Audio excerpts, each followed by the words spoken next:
শৰ্মাক কৈছোঁ যে আপোনাৰ ব্ৰিটিছ নীতি নচলিব। হিন্দু হোৱাৰ চৰিত্ৰ আপুনি বহন কৰিব লাগিব মুখ্যমন্ত্ৰী। ৰাজ্যবাসীৰ বাবে ওলাইছে আন এক বহুত এক গুৰুত্বপূৰ্ণ খবৰ। সাজু হওক বিদ্যুতৰ বৰ্ধিত মাচুল দিবলৈ। হয় বন্ধু বান্ধৱীসকল, ইতিমধ্যে এপিডিচিএলে পুনৰ বৃদ্ধি কৰিছে বিদ্যুতৰ মাচুল। কিমান টকাকৈ বৃদ্ধি কৰা হৈছে বিদ্যুতৰ মাচুল আৰু কেতিয়াৰ পৰা আপুনি এইটো দিব লাগিব সবিশেষ জনাইছোঁ, ভিডিঅ'টো স্কিপ নকৰিব। বৰ্ধিত বিদ্যুতৰ মাচুল দিবলৈ আপুনি সাজু হৈছেনে? ফেব্ৰুৱাৰীৰ পৰা পুনৰ বাঢ়িব বিদ্যুতৰ মাচুল। প্ৰতি ইউনিটত 50 পইচাকৈ বৃদ্ধি পাব বিদ্যুতৰ মাচুল। পৰৱৰ্তী 3 মাহৰ বাবে মাচুল বৃদ্ধি কৰাৰ সিদ্ধান্ত গ্ৰহণ কৰিছে পুনৰ জনতাক মাধমাৰ বিদ্যুৎ বিভাগৰ। অহা মাহৰ বিলত প্ৰযোজ্য হ'ব এই নিৰ্দেশনা। শক্তি বিতৰণ নিগমৰ মাটিৰ বোজা হ্ৰাস কৰিবলৈ হয় বন্ধু বান্ধৱীসকল, পুনৰ বৃদ্ধি পাইছে আপোনাৰ বিদ্যুতৰ মাচুল আৰু কিমান 50 পইচাকৈ প্ৰতি ইউনিটত আপুনি দিব লাগিব। আপোনালোকৰ প্ৰতিক্ৰিয়া ভিডিঅ'টোৰ কমেণ্টত জনাব আগবাঢ়িছোঁ। পৰৱৰ্তী গুৰুত্বপূৰ্ণ খবৰ ৰাজ্যবাসীৰ বাবে আন এক গুৰুত্বপূৰ্ণ খবৰ। অসমীয়া ভাষা কেৱল মুছলমানে জীয়াই ৰাখিছে, এই মন্তব্য বদৰুদ্দিন আজমলৰ। অসমীয়া ভাষা জীয়াই ৰাখিছে মুছলমানে। মই চেলেঞ্জ কৰিছোঁ, অসমীয়া ভাষা জীয়াই ৰাখিছে মুছলমানে। গোটেই চৰত 100% চলে অসমীয়া ভাষা। অসমীয়া অৰ্থাৎ অসমীয়া ভাষাটো জীয়াই ৰাখিছে মুছলমানে আৰু চৰত বোলে 100% অসমীয়া চলে বুলি বদৰুদ্দিন আজমলে কৰিছে ডাঙৰ মন্তব্য। অসমীয়া ভাষা কোনে ৰক্ষা কৰি আছে? অসমীয়া ভাষা আমি ৰক্ষা কৰি আছোঁ, অৰ্থাৎ মুছলমানে অসমীয়া ভাষাটোক ৰক্ষা কৰি আছে। অসমীয়া ভাষা ৰক্ষা কৰা মুছলমান 1 ছেকেণ্ডতে কৈ দিয়ে বাংলাদেশী বুলি। অসমীয়া ভাষা মুছলমানে জীয়াই ৰাখিছে বুলি মন্তব্য বদৰুদ্দিন আজমলৰ। বন্ধু বান্ধৱীসকল, বদৰুদ্দিন আজমলৰ এই কথাষাৰত কিমান যুক্তিসংগত আপোনালোকে ভিডিঅ'টোৰ কমেণ্টত জনাবলৈ নেপাহৰিব। বন্ধু বান্ধৱীসকল, যদি আপোনাৰ বেংকত একাউণ্ট আছে আৰু আপুনি যদি ঘৰত LIC কৰিছে তেনেহ'লে এইটো খবৰ আপোনাৰ কাৰণে বহুতে গুৰুত্বপূৰ্ণ খবৰ। গতিকে ভিডিঅ'টো স্কিপ নকৰাকৈ শেষলৈকে চাব। আদানী যদি বুৰিছে দেশৰ জনতাও বুৰিব। বেংকত জমা ৰখা যিসকল ধন, সেই ধনবিলাক আপোনাৰ মাৰ যাব নেকি? সবিশেষ জনাইছোঁ, ভিডিঅ'টো স্কিপ নকৰিব। আদানী ডুবিছে, দেশো ডুবিছে। ডুবাইছে কোটি কোটি জনতাক। শেহতীয়া ৰিপৰ্ট অনুসৰি 22,000 কোটি টকা ডুবালে আদানীয়ে। আদানীয়ে বিনিয়োগ কৰা ডুবন্ত কোম্পানীসমূহ হৈছে Adani transmission, Adani green energy, Adani total gas, Adani power, Adani Wilmar, Adani port.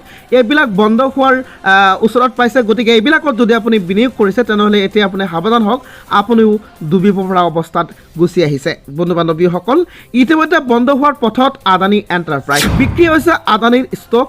চাপৰ সন্মুখীন হৈছে বেংকিং চক্ৰ।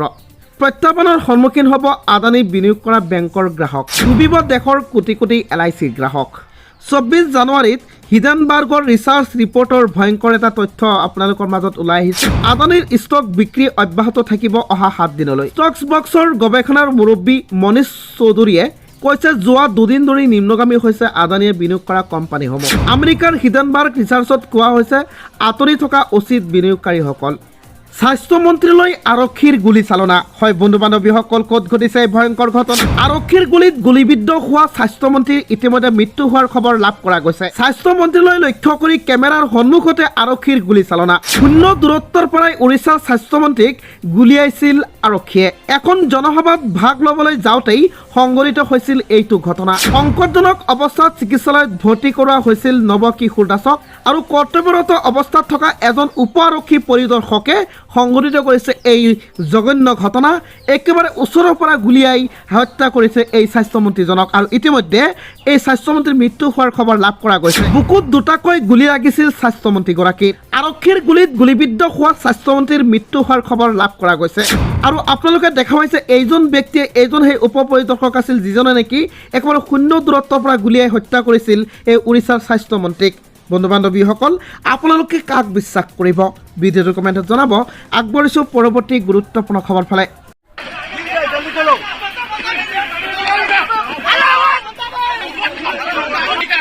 ৰাজ্যবাসীৰ বাবে ওলাই আহিছে আন এক বহুত এক গুৰুত্বপূৰ্ণ খবৰ। ইতিমধ্যে হিমন্ত চৰকাৰে ৰাজ্যৰ চুকে কোণে থকা অবৈধ স্বামীসকলক গ্ৰেপ্তাৰ কৰাৰ কাম আৰম্ভ কৰিছে আৰু আজিও কেইজনজনক গ্ৰেপ্তাৰ কৰিছে হিমন্ত চৰকাৰে। হাজাৰ হাজাৰ স্বামীক গ্ৰেপ্তাৰ।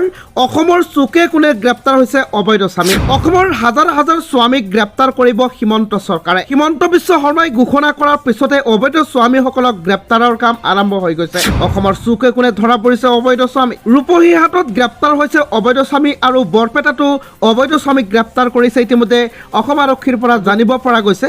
বৰমালা পিন্ধি লকআপত সোমাবলগীয়া হ'ল অবৈধ স্বামী। নাবালিকাক বিয়া পাতিবলৈ গৈ ধৰা পৰিল অবৈধ স্বামী। হিমন্ত বিশ্ব শৰ্মাৰ ঘোষণাৰ পিছতে কঠোৰ হৈ পৰিছে অসম আৰক্ষী। ৰূপহী হাটত বিয়া পাতিবলৈ গৈ ধৰা পৰিল ওবাইদুল ইছলাম নামৰ এজন যুৱক। কেৱল ধৰা নহয়, দৰাসহ আন 3জন লোকক ধৰিলে আৰক্ষীয়ে।